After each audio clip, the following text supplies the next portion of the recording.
Moment. Is it just Paimon, or is this stall kind of suspicious? It's never been here before, right? No, I don't recognize it. Alas, your free and easy adventure time is over. Now, prepare to face the final boss of Nod Craya. Whoa! Where'd that voice come from? Not sure, but it's definitely hostile. No, no, no, not that way. The final boss is right here. The sniffer mole? That's the final boss? Surely not. Also... Okay, the jig is up. I'll stop teasing you. Turn around. I'm right behind you.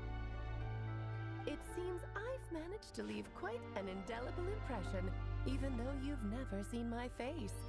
Oh, nothing could make a great mage more pleased with herself.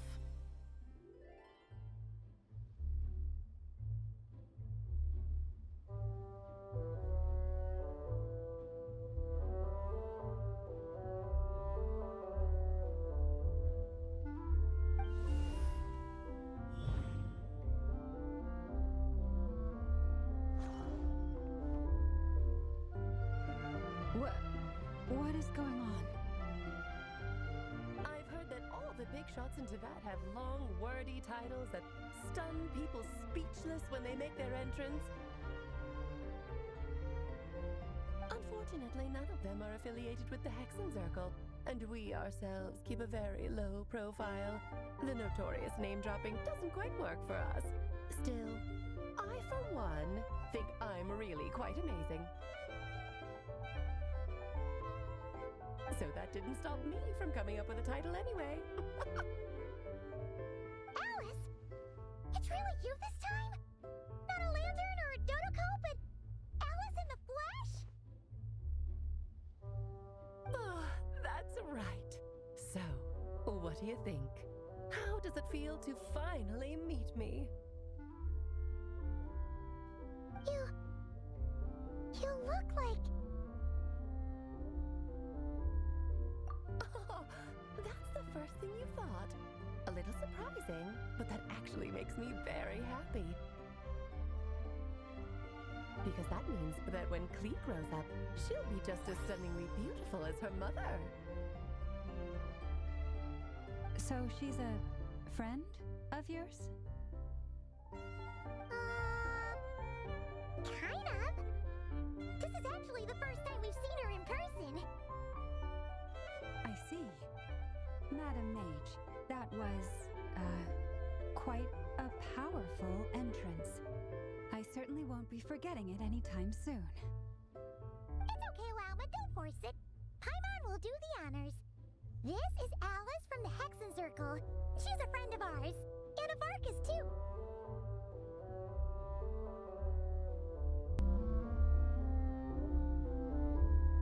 That's right.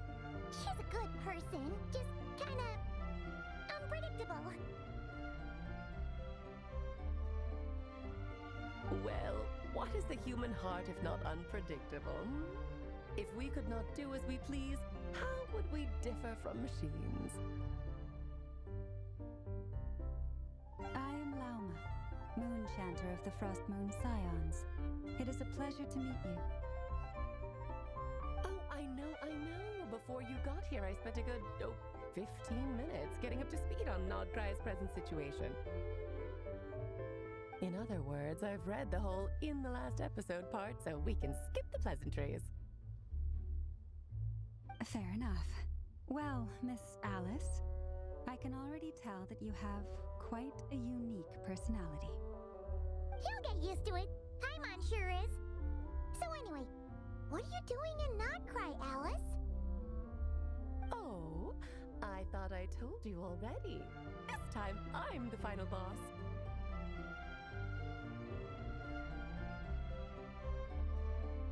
And what a formidable foe I shall be. Powerful, confident, decisive, and good luck finding my weak spot.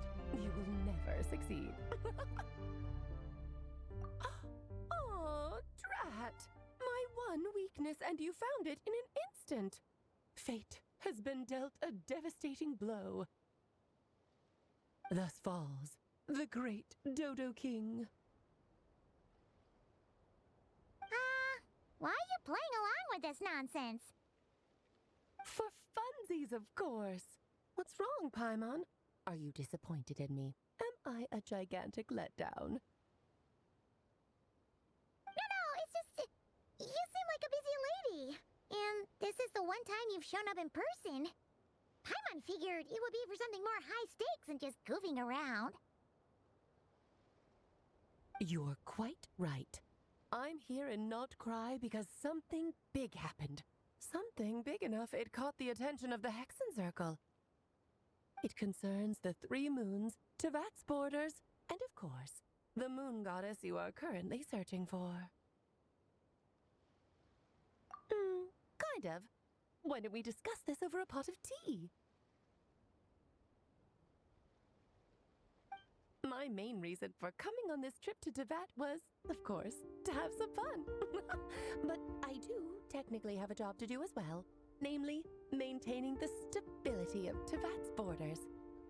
I'll skip over the complicated parts, but to sum it up, abyssal energies are all that lie beyond Tevat's border.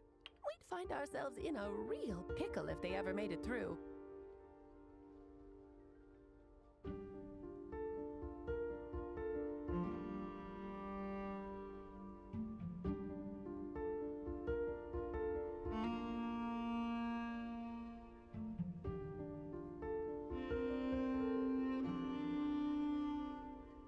And the phantoms you've been seeing are a sign that the border has been disturbed.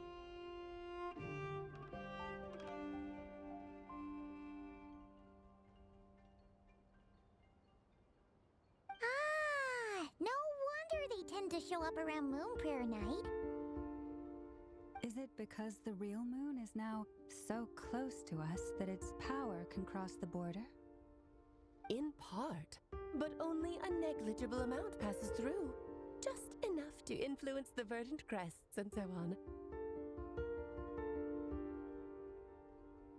And as you've noticed, there has been an unprecedented number of phantoms appearing this year. The influence of the moon beyond the border cannot explain this. No, there is another far greater factor at play.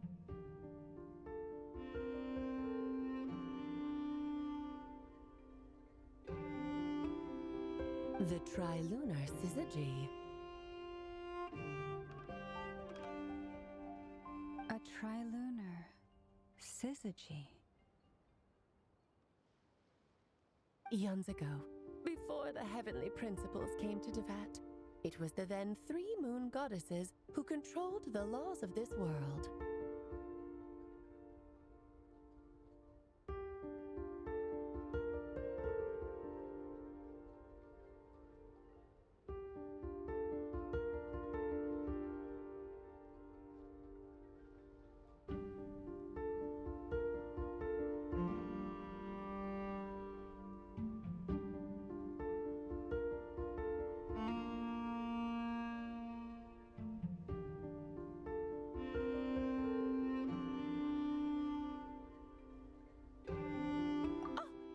Exactly it. The 3 goddesses split these powers amongst themselves, promising never to consolidate them into one singular body. This was meant to keep the world stable.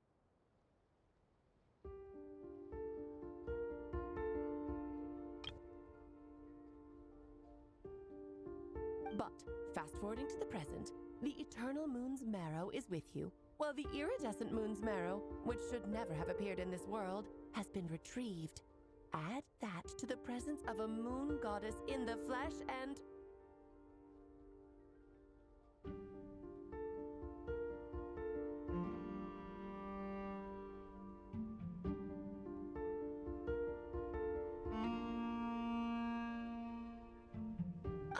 The power of all three moons is gathered here in Nod Cry. There hasn't been an event like this since the War of Funerary Flame.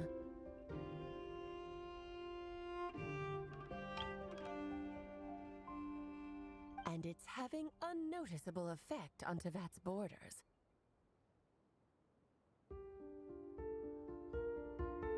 Because I wish to give my darling daughter a peaceful, sunny environment to grow up in. Is that a good enough reason? Kinda sounds like you're dodging the question, but it does make sense. Well, that's one reason anyway, and the most important one. The others are a little complicated to explain. For instance, cleaning up after dearest Miss R. Albedo can tell you more about that if you're curious. But right now, I have a more important question to ask you. Why are you collecting the moon marrows? I see. Nicole told me about that legend once. Nicole? You mean Mage Anne? Oh, so you remember.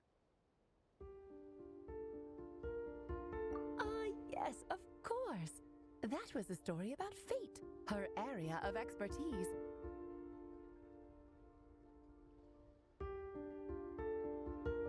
But back to the story of our dear moon goddess.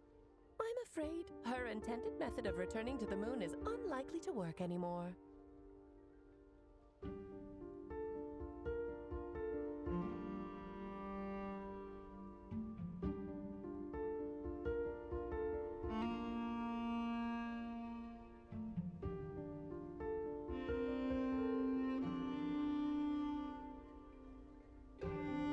What does that mean?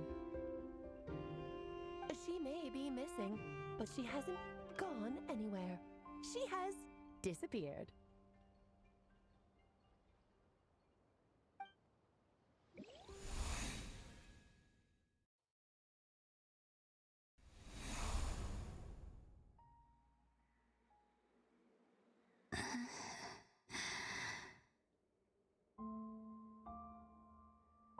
My body is so heavy. Wait, no. It's my mind that's heavy. My arms and legs are as light as a feather. What's happening to me? I feel drowsy, like I've been asleep for too long. Is it daytime? I think I'll go for a walk.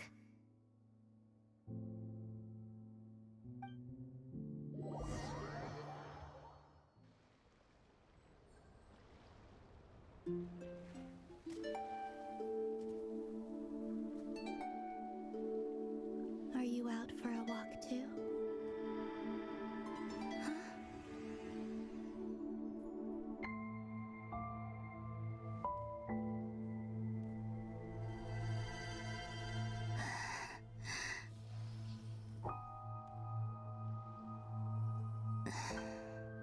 The day has come at last.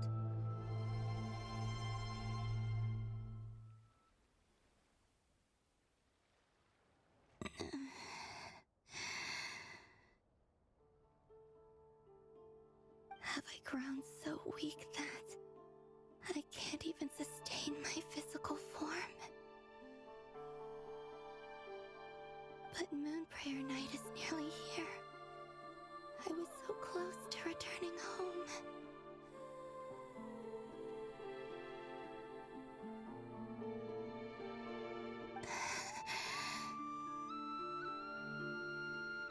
Death is near. Is this how it ends for me?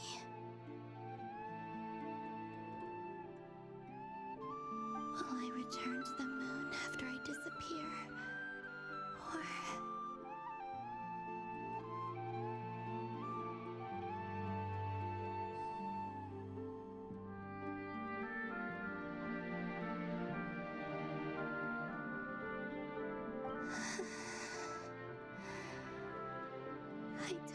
want it to end like this.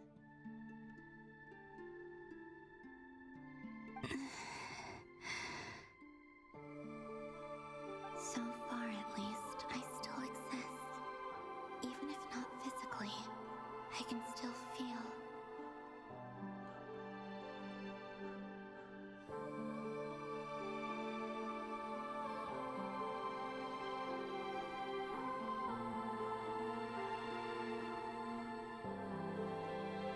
But as my power wanes, I'm sure that too will fade.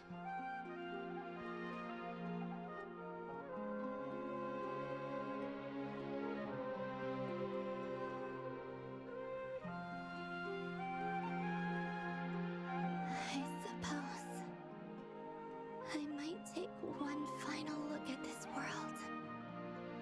The world where I was born.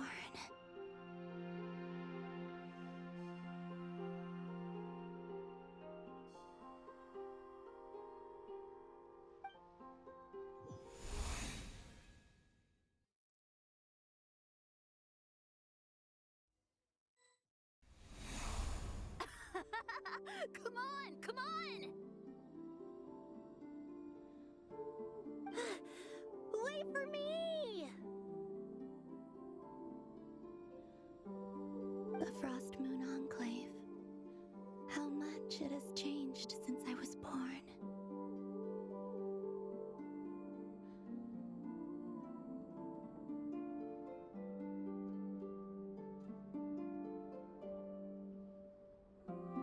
These decorations, they're so heavy. It's times like this when you kind of wish men could be priestesses and acolytes. How fascinating. I've never had the chance to be privy to people's private lives in this way. In the past, people would get so solemn and serious the moment I showed my face, like they were frozen stiff. Karina, Lometti, it's time to eat.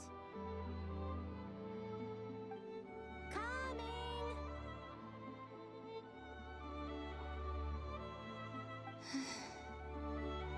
I want to watch them a little longer.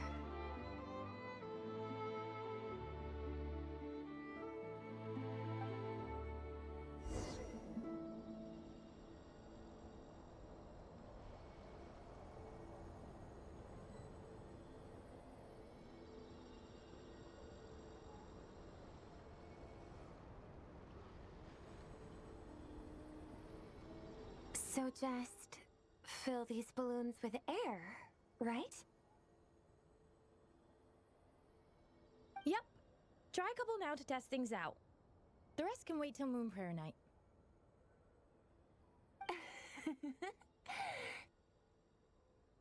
Think fast. Rita! Teasing an acolyte of the Frost Moon Scions? Surely that's a punishable offense. Take this!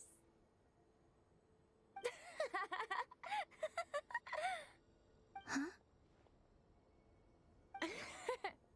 Alright, enough horsing around. Lady Lauma gave us a task. We should get back to it. The task is just to check that the balloons don't leak, right? Doesn't matter if we fill them with air or water. Okay, you got me there. And you got me there. But still, we can't use all the balloons before the festival even starts. We won't use all of them. And as long as Lady Lauma's trusted acolyte doesn't snitch, this can stay as a little secret between friends. A couple more can't do any harm, right? Oh, you menace. Then, think fast!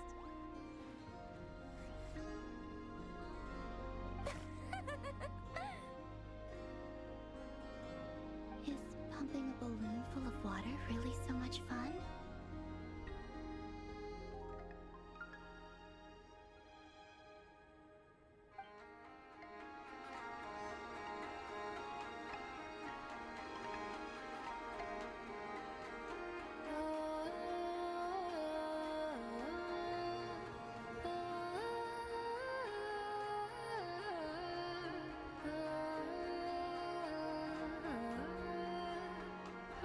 sure you're both tired from playing all day. Come on, eat up.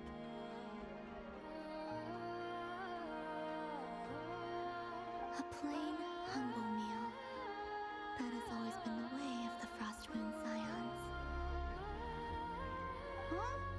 How come Lametta got a midsummer berry dessert? I always get Lockaberry. I don't mind sharing. You can have a bite of mine if I get to have a bite of yours. They're sharing food? I've never shared food with anyone before. Even at the Harbinger tea parties, everyone just ate off their own plate. And when I couldn't finish my food offerings from the Frost Moon Scions, they'd leave the leftovers out under the moonlight for the animals to claim.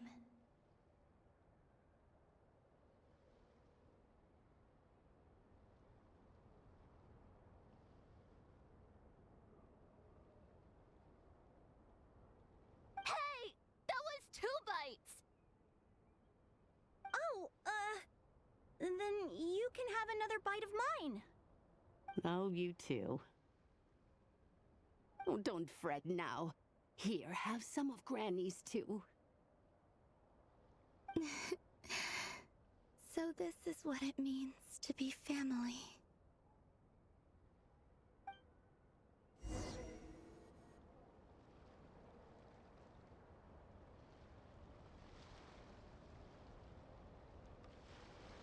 I'm seeing so much that I'd never usually get to see. They'd never act like this when I was around.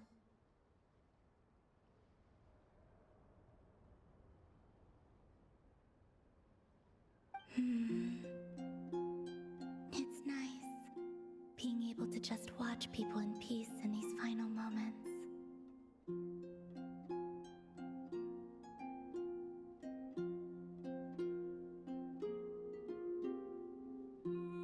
What a rare opportunity. I think I'll go take a look around Nasha Town, too. Maybe the Traveler will be there.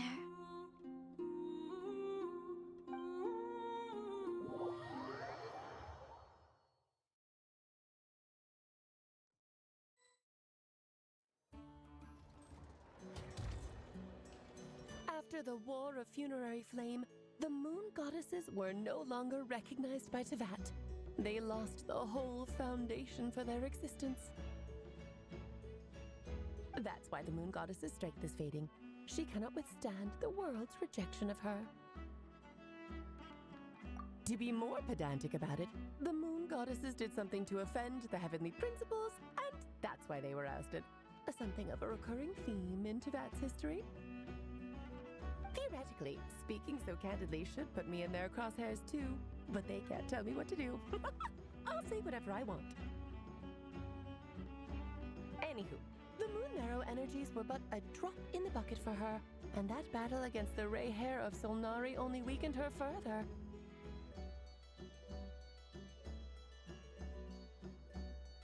Fortunately, it happened close enough to Moon Prayer Night when the Kuvaki concentration here is high. That's the only reason she managed to survive this long. What do you mean, fortunately? You said she disappeared. We're too late.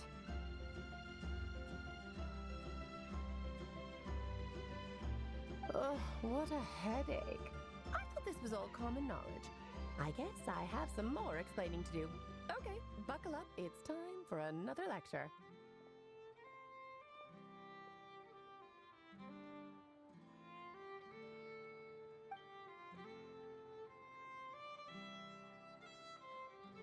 Now, I said earlier that the moon goddesses lost the foundation for their existence. The reason for that has to do with the natural order. Basically, the rationale for their existence in Tevat was lost. The same logic applies to the present moon goddess too. Consider her existence so far. Her comrades in the Fatui called her Damselette. And she was worshipped as Kutar by the Frost Moon Scions. But these connections have now been severed, whether by her hand or yours. So, the rationale that once sustained her existence is now gone. Wait, we did that to her? Oh, well, strictly speaking, yes. But let's not start pointing fingers, shall we? I'll only end up as the big bad villain, and that's not the kind of final boss I want to be. Of course I do. I'm only the greatest mage in the whole entire world. Now, if you wish to find your moon goddess, there are two problems we need to solve. Firstly, we'll need to strengthen the connection between her and Tevat, at least enough to sustain her until moon prayer night. Strengthen her connection. But does that mean I'll have to rally all the Frost Moon faithful behind this? I'm afraid a bygone faith and a former home won't be of any help to her now. Do you know her name? Her name? Oh, yes. Names are very important things. A name is a fundamental concept that anchors one's entire existence. Then your first job is to find it. As a moon goddess, I'm sure she must have a name she identifies with. Neither Colomбина nor Kutar is her true name, and she's never really accepted either of them.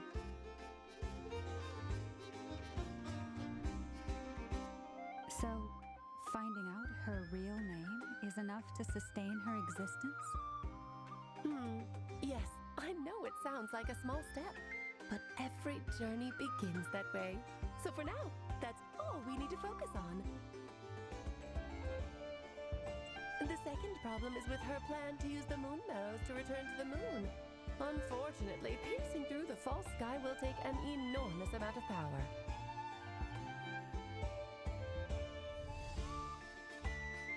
Given her current condition, she won't be able to provide anywhere near enough power, even if she recovers her physical form.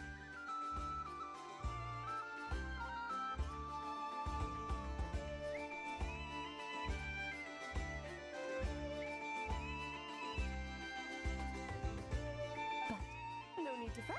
Nicole's the expert in this field, and I'm sure she'll figure something out. Wait, Mage N is going to help us out too?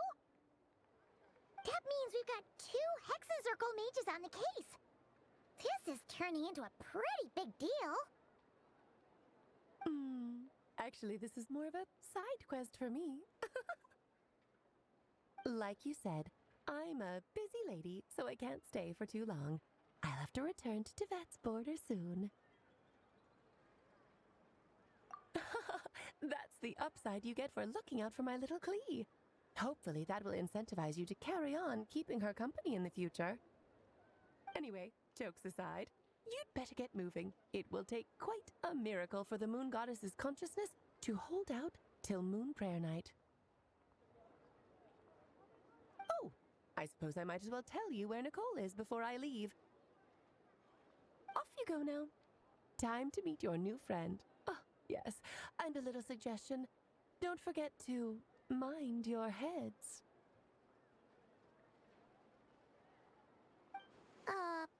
What?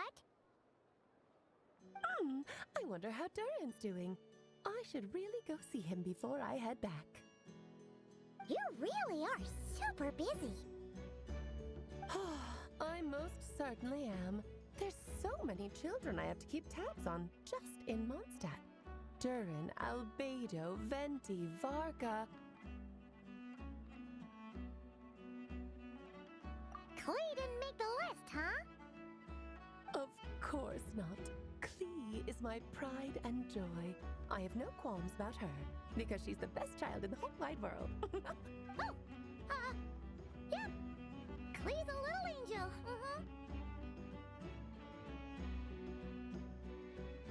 I'm glad you agree. Well, all the best. See you when I see you.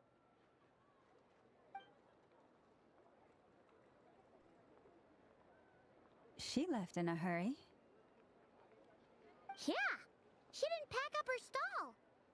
Should we handle it for her? I must say, I'm now very curious curious about her daughter. Klee, wasn't it? What's she like? That's a long story. Come on, we'll fill you in as we go.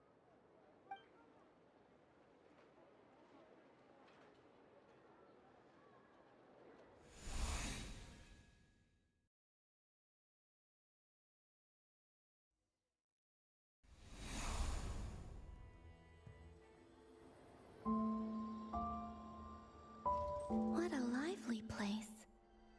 I've never experienced Nasha Town like this before. Hey, you old geezer! Your hammer's rusted through! Who are you calling old geezer?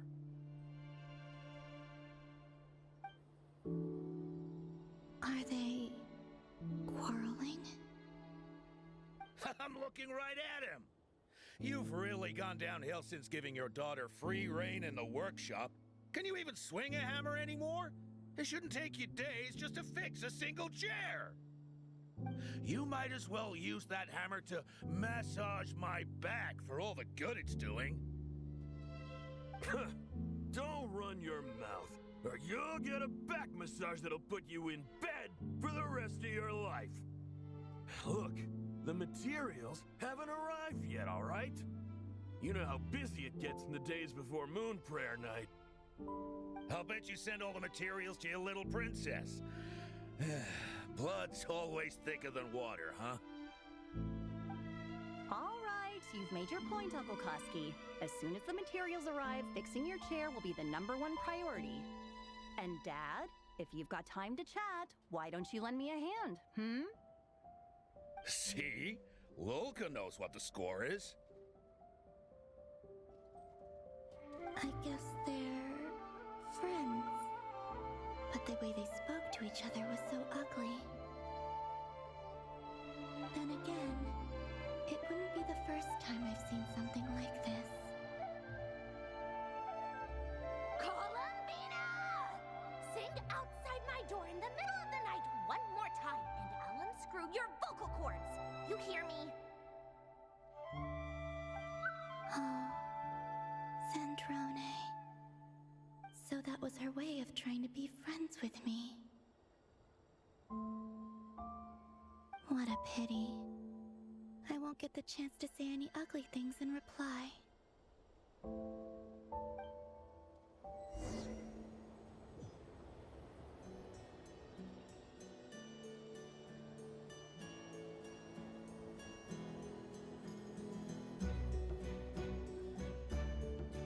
Hey, have you decided what to give her for moon prayer night?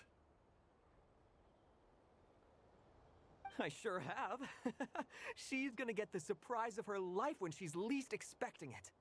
Then I'll whip out the ring and pop the question. The surprise of her life. What a fun turn of phrase. Cool, I get the picture. You can spare me the gushy details. Ooh, looks like we have a customer.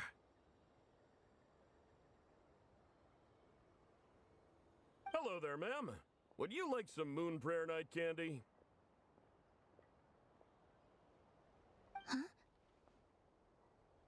Is he talking to me? Can he see me?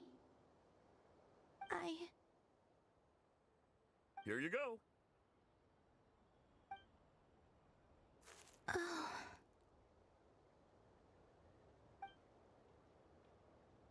Come back anytime. Right. Now, where were we?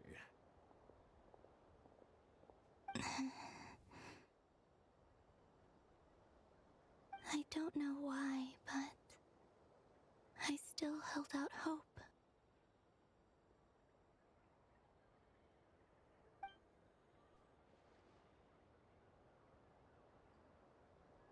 The most important thing right now is to find that mage.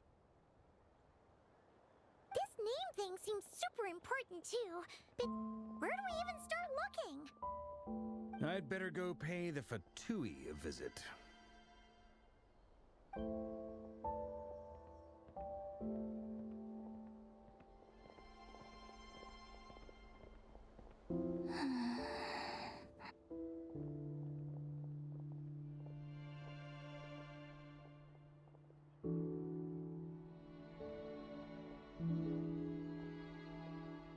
Colombina?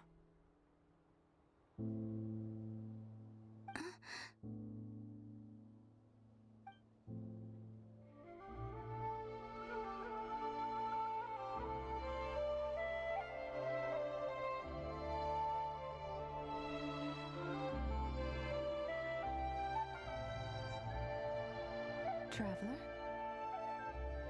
Let's go! This is no time to be spacing out!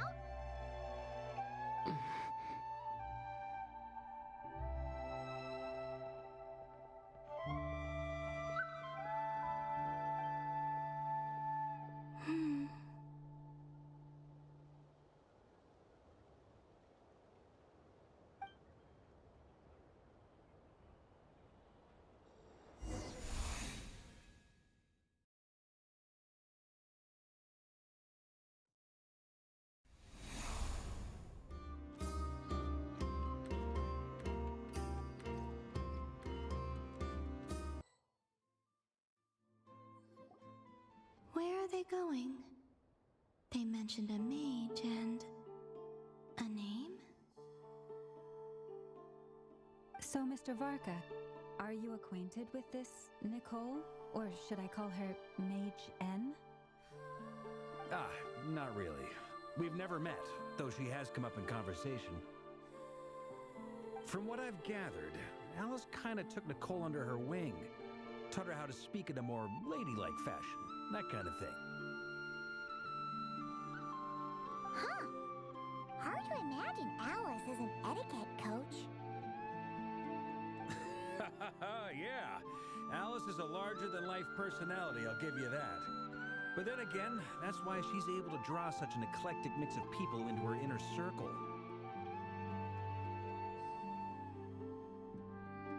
If I remember correctly, being an interesting person is actually one of her main entry requirements. So, if you ever wanted to join the Hexenzirkel, I'm sure you'd both be eligible to apply. Hey!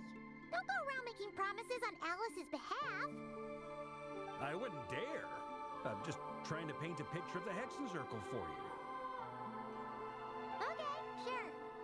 Anyway, since none of us have ever met Nicole, how are we supposed to find her? We can't just go up to every woman in sight and ask, hey, are you Nicole? Maybe something she's wearing will give it away? Like, a wind bloom pinned to her chest or something. Wait a minute. Alice never said Nicole was from Mondstadt. Oh, true.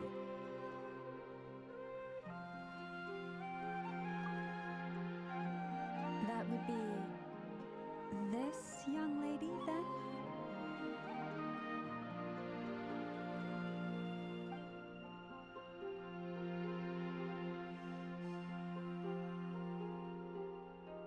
Hey there! Sorry to disturb you, but are you Miss Nicole?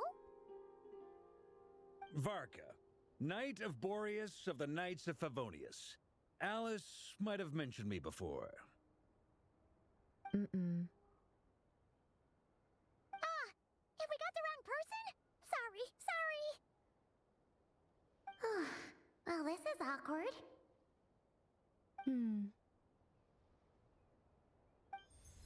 When I shook my head, I meant, no, Alice hasn't mentioned you before. Huh? Where is this voice coming from?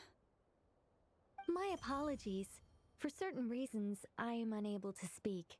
This is the only way I can communicate with you. It might take some getting used to, but I hope you can understand. Hey, it's fine. I'm more shocked by the fact that Alice never speaks about me. I mean, As for you two, we have crossed paths twice before, but it is nonetheless a pleasure to finally meet you. It's really you! Thanks for all your guidance in the past! You're quite welcome. This time, things are different. We have reached the unwritten pages of the story. You might say that we stand at the crossroads of fate. Now then, allow me to formally introduce myself. My name is...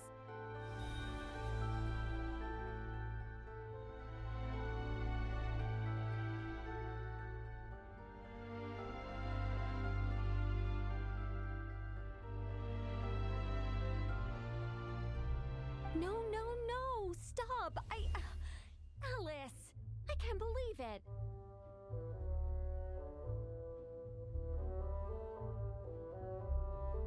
I had a whole speech prepared. I'd agonized over every single word. She always picks the worst moments to ruin other people's plans. I'm so sorry about that. Alice took the liberty of devising some bespoke self-introduction magic for each member of the Hexen Circle. But I could have sworn I deleted all of the triggering conditions for it. How did it bypass everything? Oh gosh, this is so embarrassing. This is a very different side of Nicole than what we're used to. Is she not used to face-to-face interactions? Don't worry about it. We've seen that introduction magic once already, so it wasn't too much of a shock. Please go on, Miss Nicole. We'd love to hear what you have to say, or, well, communicate. Huh? Are they talking to this lady? But... Will you all promise to forget that horrendously embarrassing introduction? Sorry? Embarrassing? When?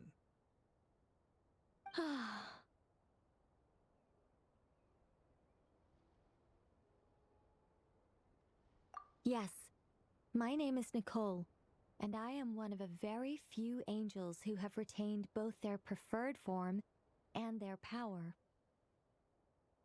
The Traveler and Paimon should be no strangers to this concept. There is another of our kind in Natlan. They call her the Lord of the Night. All right! Paimon remembers her! Yes. Well, I have retained more of my power than she. It's because I don't have a long-term duty to fulfill. To be more specific... no. We'll be here all day if I get into the specifics. Moving on.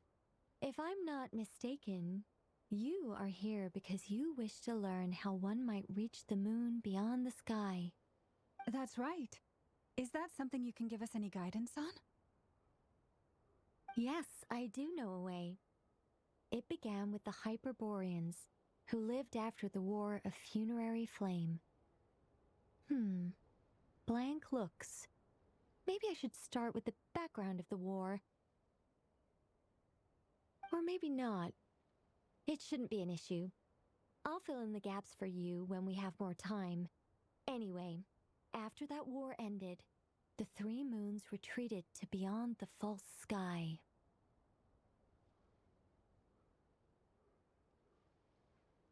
The Hyperboreans were humans I once aided. They accepted the civilization and creations bestowed upon them by the angels.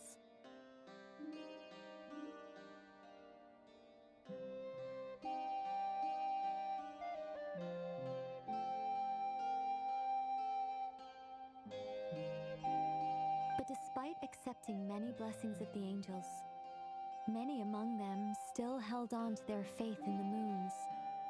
They were reluctant to accept the new order.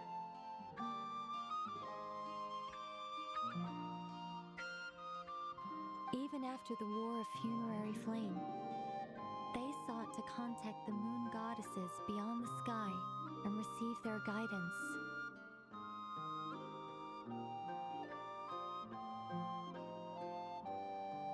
But all three had passed away by that point.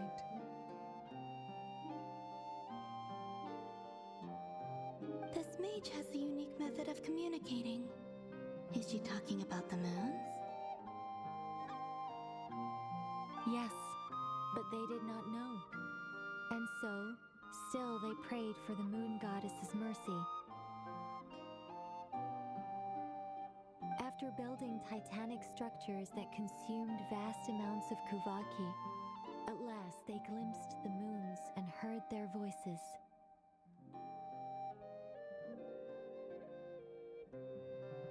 But of course, they were gravely disappointed, for it was then that they realized the 3 moon goddesses were dead.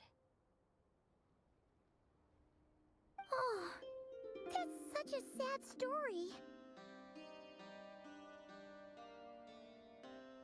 It is. Humanity was in a very sorry state at that time. The angels who had once aided them were gone, and the war of funerary flames had left them homeless and destitute.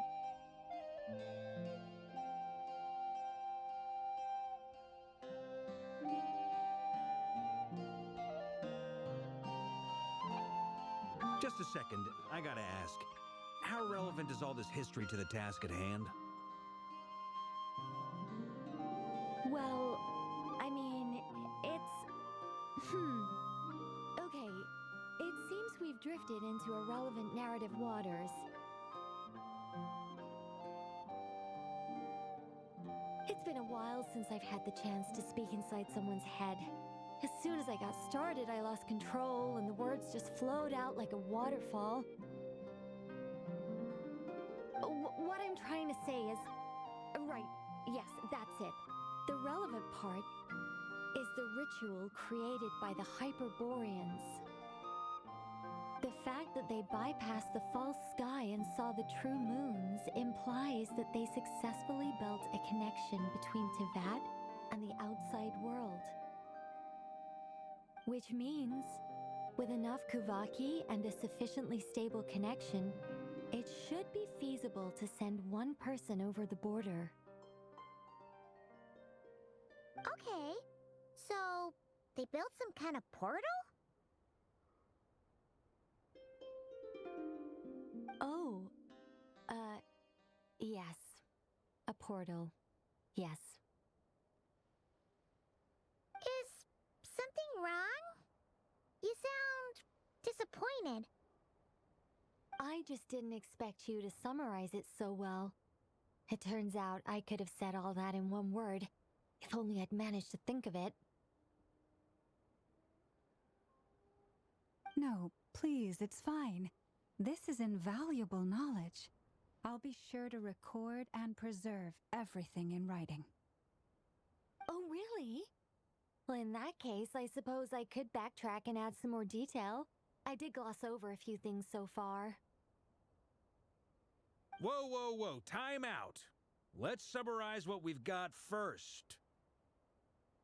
The Hyperboreans were the last ones to use this method, right? So we somehow need to find whatever structure they built and make sure there's enough Kuvaki to power it up. Luckily, we have the moon marrow of both the eternal and iridescent moons, so we're all good for Kuvaki. Which means the key issue we need to focus on is finding the place. Am I right? Yes. Although I expect the structure is long gone by now. That said, what if we could take advantage of the phantoms to travel back to a time when it still existed? Well, travel back isn't quite accurate. It's more like we'd be creating a handshake between 2 points in space-time. We wouldn't even have to pick a time when it still existed. It could just be a time when it still appeared in phantom form via projection, or we could project our own phantoms, fold them together, and...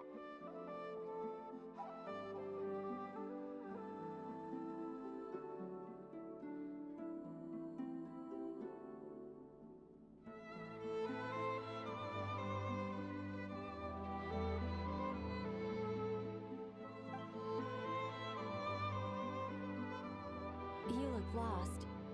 Was that too hard to follow? Yeah, things got a little, technical there. Paimon's brain is reaching capacity. Alright, let me think about how to put this more simply. Okay, got it. Over the next few days, I'll search for phantoms that we can use. Once I find one that meets the criteria, I'll let you know and we'll regroup. By completing certain rituals, specific individuals will be able to enter the Phantom and make it to the Hyperborean structure.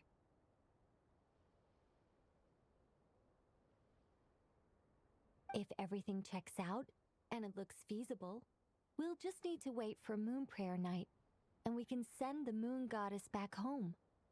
I'm really skimping on the detail here. Is this making any sense at all?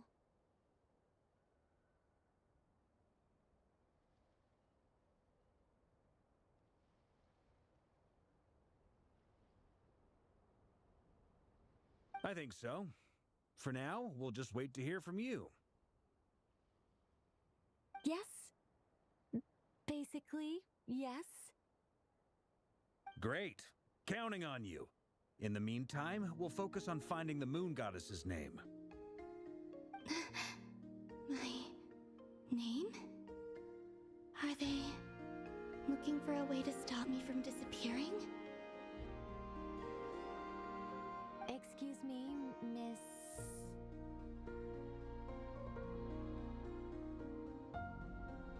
Go on, Miss Nicole.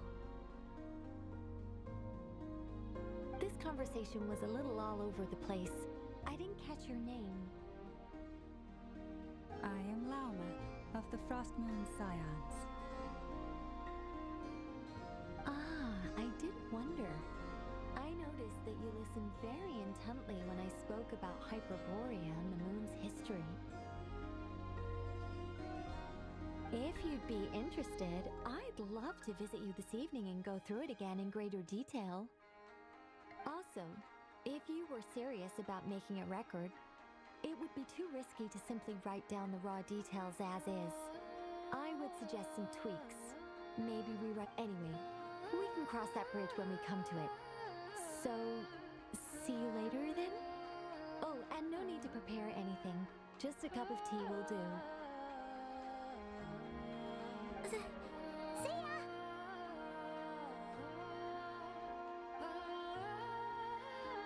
She seems friendly. It's just... It's so nice to find someone who's actually willing to listen. I've been dying for a chance to finally go through all this systematically from start to finish.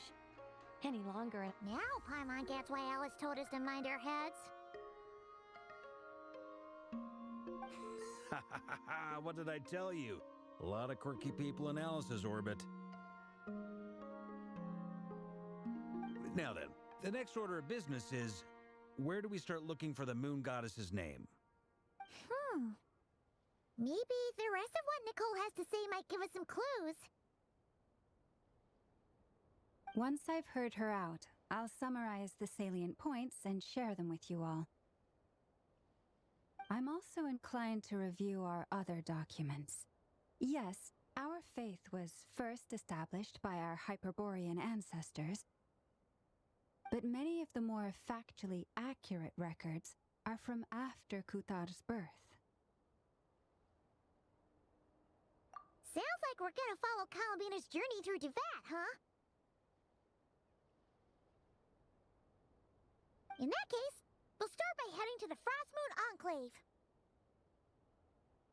Sounds like a plan. Take this with you. I'll see about getting in touch with the Fatui. It'll probably just be Arlecchino and Sandroni again. They're the only ones who would want to help. Thank you, Mr. Varka.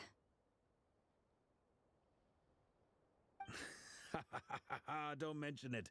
Honestly, I'm more comfortable dealing with the Fatui than prying into the details of a young lady's childhood. Catch you later. I should follow them, just in case there's some way that